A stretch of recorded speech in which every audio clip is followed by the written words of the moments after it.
abstract will be presented by Dr. Pedro Aguilar-Garrido, and it is Rbps Dysregulation causes Hyper-Nucleoli and Ribosome gain of function driving bone marrow failure. He's from the Centro Nacional de Investigaciones Oncólogicas in Madrid, in Spain. Thank you very much for presenting this at the EHA, and looking forward to it. First of all, I'd like to thank the organization for giving me the opportunity to give this talk, which is a huge honor for me to be here as a PhD student.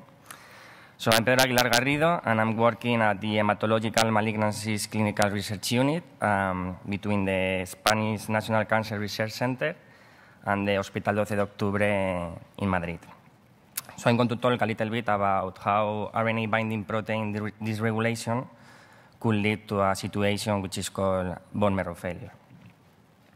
So I have no potential conflict of interest. So as part of my research, we've got two different objectives. The first one is to study specific proteins, which are known as RBPs, and their implication in hematological malignancies. Some of these RBPs play a key role in the production of some of the hematological cells in a specific tissue known as bone marrow. So alterations in this type of molecules could lead to hematological malignancies. And in particular, we're studying a protein which is called HNR-MPK. The second objective is to discover new targets to treat this type of hematological malignancies, such as HNR-MPK as a new target. So we know from our previous lab studies that HNR-MPK could act as a tumor suppressor or an oncogene, depending on the hematological malignancy. So finding inhibitors for HNR-MPK is a necessity for this type of pathologies. So we know that alterations in RBPs have an impact and could lead to a bone marrow failure. So we were wondering if alterations in HNR-MPK expression could lead to the same situation and pathologies. For that, we use cell models and mouse which overexpress this protein, trying to find possible alterations. And we found that there was an impaired protein generation and senescence-like phenotypes in our models.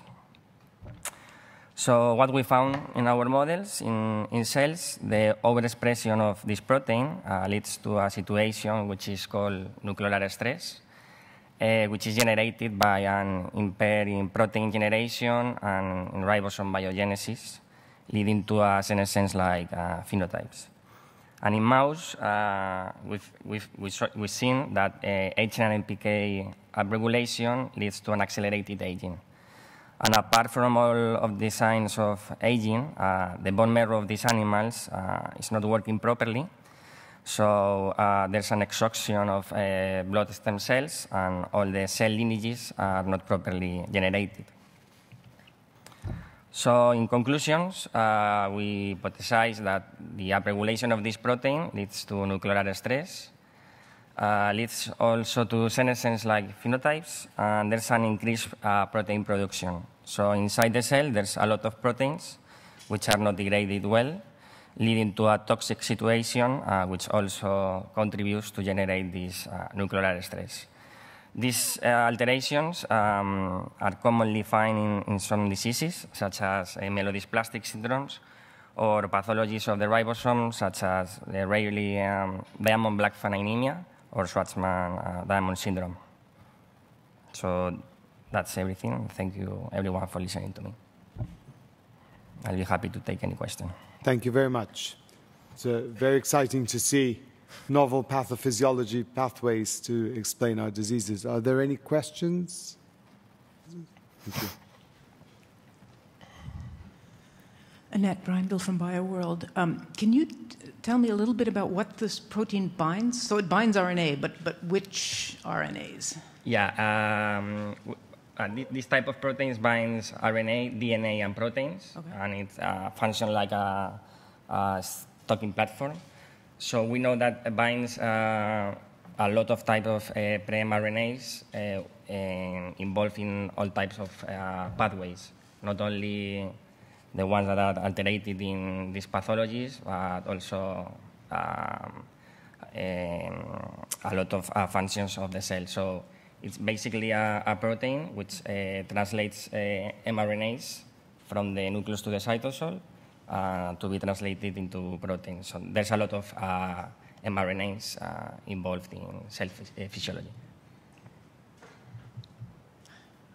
Do you have any sense of how it malfunctions when it causes hematological malignancies? Is it overexpressed? In humans? Yes. We know that mutations in this protein can cause AML, but there's a lot of neurological disorders as well, with a lot of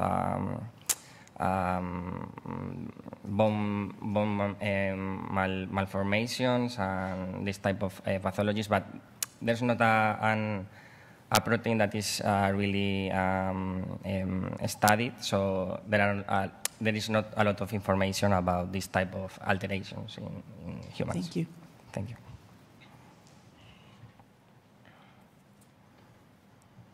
Are there any other questions?